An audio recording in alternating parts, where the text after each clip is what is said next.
கர்த்தருடைய பரிசுத்த நாமத்திற்கு மகிமை உண்டாகட்டும். இந்த நாளிலும் கர்த்தர் நமக்கு தரக்கூடிய நல்வார்த்தை 1 சாமுவேல் 30வது அதிகாரம் 8வது வசனம்.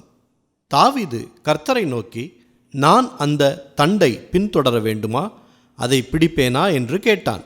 அதற்கு அவர், அதை பின்தொடர், அதை நீ பிடித்து சகலத்தையும் திருப்பிக் கொள்வாய் என்றார்.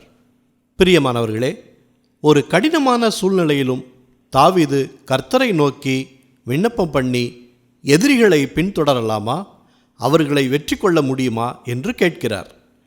நாம் பல நேரங்களில் பொறுமையாக ஒரு முடிவெடுக்க வேண்டிய நேரத்தில் கர்த்தரிடத்தில் ஜெபிப்போம்.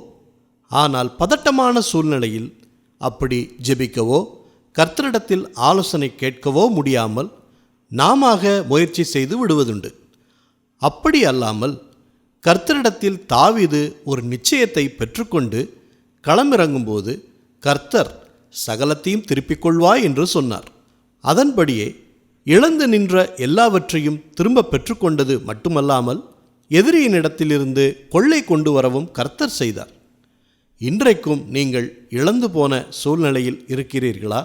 உங்கள் பணம், உங்கள் சொத்துக்கள், உங்கள் உறவுகள், உங்கள் சமாதானம் எதுவாக இருந்தாலும் சரி, ஆண்டவர் இயேசு உங்களுக்கு சகலத்தையும் திருப்பிக் கொள்ள கிருபை அளிப்பார்.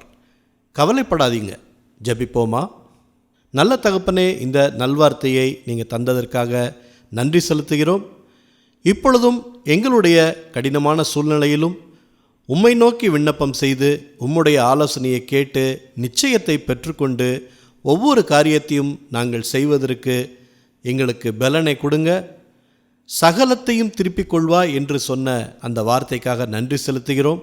நாங்கள் இன்றைக்கு இழந்து போன காரியங்களில் எல்லாவற்றையும் நாங்கள் திருப்பிக் கொள்ளும்படியான சூழ்நிலையை எங்களுக்கு உருவாக்கி கொடுங்க.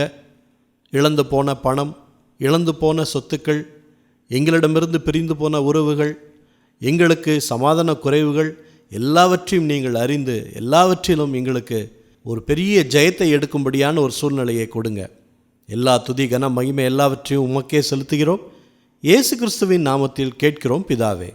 ஆமேன், ஆமேன். இந்த நல்வார்த்தையை மற்றவர்களுக்கும் பகிர்ந்து மற்றவர்களுக்கும் ஆசீர்வாதம் கிடைக்கச் செய்யுங்கள். கர்த்தர் உங்களை அளவில்லாமல் ஆசீர்வதிப்பாராக.